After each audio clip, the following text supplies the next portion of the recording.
Hello friends, in live lecture I have discussed this chapter chemical energetics in detail, and in this chapter that we are checking energy of chemical, and energy of chemical is related to thermodynamics.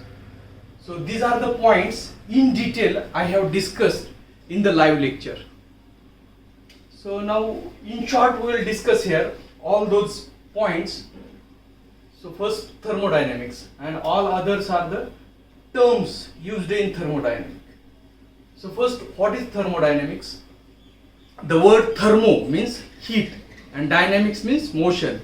So change of heat energy with other forms of energy is called thermodynamics. So it is the branch of physical chemistry which deals with study of change of heat energy with other forms of energy is called thermodynamics. Then in thermodynamics various terms are involved. So first term is system. So what is system? System is the part of universe which under thermodynamics study is called system. That means if you are making tea, so in particular vessel you are making tea, so whatever the tea water that you are adding, so that is system. So part of universe which undergoes thermodynamics study is called system. And surrounding is the part of universe other than system. So that means which is not undergoes thermodynamic study is the surrounding. And next point is boundary. So what is boundary? Boundary is border. Border of system and surrounding is boundary. But that boundary is imaginary. So the imaginary portion which separate system and surrounding is called boundary. Then system has various types. So first one is the open system, then closed system, isolated system, homogeneous system, heterogeneous systems. So these are the types of system. Now what is open system? Open system is open. Open means if you are making tea in the open vessel, so it is exchanging energy as well as matter with the surrounding. So open system is the system which can exchange energy as well as matter with the surrounding, so called open system. So open system is open system which can exchange energy as well as matter with the surrounding. Then closed system. Closed system is not exchanging matter with surrounding, but it can exchange energy with surrounding. So that is heat. So various forms of energies are there. So one is heat. So closed system is the system which can exchange energy with surrounding but not matter. So that is closed system. And then next one is the isolated system. So isolated system is the system which can neither be exchange matter nor be exchange energy with the surrounding. It's called isolated system. Now with one example we can discuss this one. So that is, if you are taking tea in open vessel, so that is open system. So that tea vapors are going outside as well as energy is heat is going outside with surrounding. So that is the exchange of heat and energy with surrounding is open system. Then closed system, the system if you are making tea in closed vessel or tea taken in closed vessel, so that is closed system. And if tea is taken in thermos flask is isolated system. So this way with the example of tea we can get open system, closed system and isolated system. Now homogeneous system. So homogeneous system is the system in which various phases are not present, means all the components of system are in one phase. Phase means the distinct part of the system. So that is you can say phase is solid, liquid, gas. So these are the states. States are phase. In solid also various types of solids. So these are the phase. So that is phase is the physically distinct part of the system is called phase. And homogeneous system means if all the components are in same phase, then system is called homogeneous system.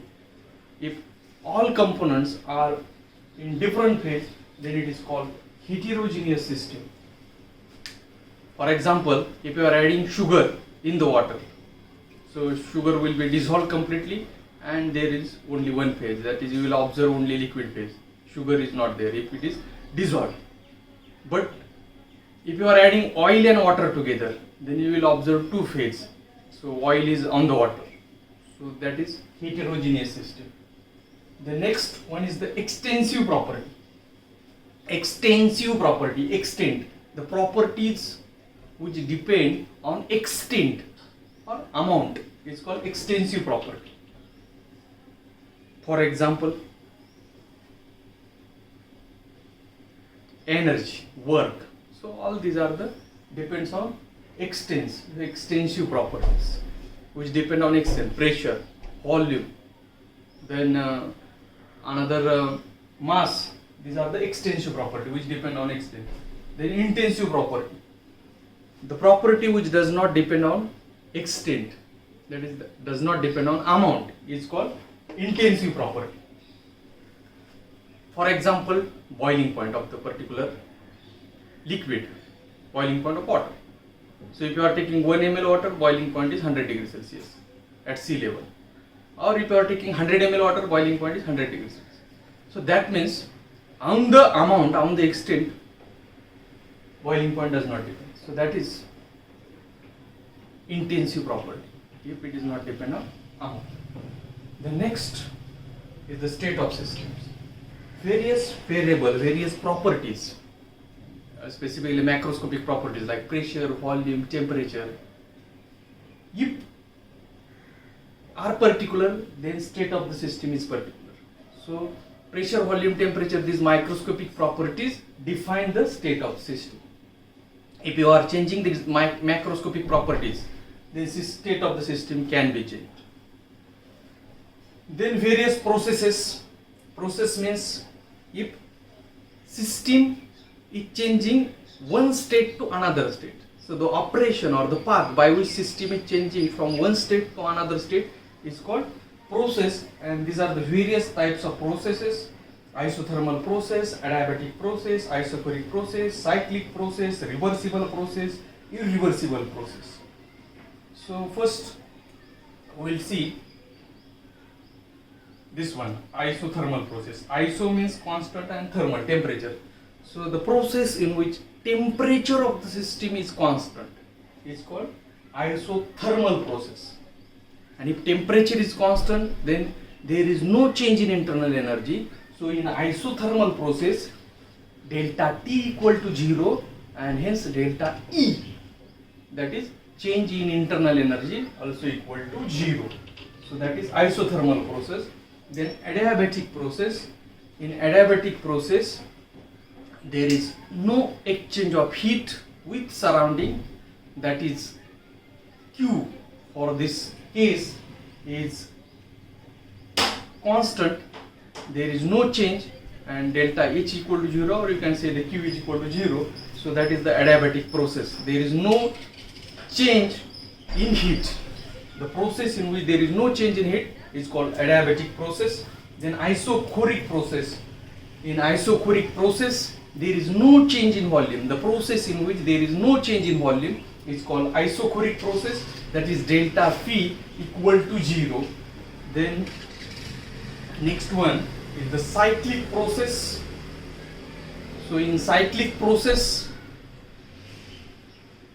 if system is changing one state to another state and finally returns to the initial state, that process is called cyclic process. And in cyclic process, there is no change in delta H, that is delta H equal to 0, Then work done also equal to 0, because again we are coming back, so there is no change in the state.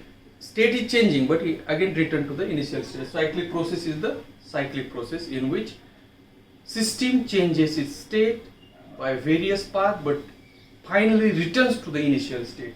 So that is the cyclic process. Then isobaric process also, one more there, isobaric process.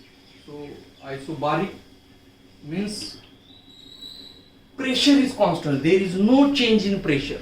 So that is isobaric process, no change in pressure. So delta P equal to 0, the process in which there is no change in pressure. It's called isobaric process. Baric, barometer, used pressure to measure the pressure. So isobaric, there is no change in pressure. Then next one is the reversible process. Reversible process means reactant is going to the product and product again coming back to the reactant. So this is possible only when if driving force means forward reaction and opposing force backward reaction has very small difference between driving force and opposing force. So a reversible process is the process in which a driving force and opposing force are infinitesimally differ from each other. So the process in which a driving force is infinitesimally small than opposing force is called reversible process, and reversible process is non-spontaneous process and slow process. Then irreversible process. Irreversible process is the process in which the driving force is infinitesimally large than the opposing force. So that is irreversible process. Irreversible process is the process in which driving force is infinitesimally large than opposing force. So therefore, when reactant is going through the product, then it is not coming back to the reactant. So that is irreversible process, or it is very fast process, or it is called spontaneous process. So spontaneous, fast, or irreversible process. For example, waterfall. Once water is coming down, it is not going back. So that is irreversible process. And most of the natural processes are irreversible processes. Our life, once gone, then it is not going to the back. Once we become old, we can't become child. So that is irreversible process. Then various equilibrium. So first, what is thermodynamic equilibrium? So thermodynamic equilibrium means macroscopic properties like pressure, volume, temperature are not changing with time.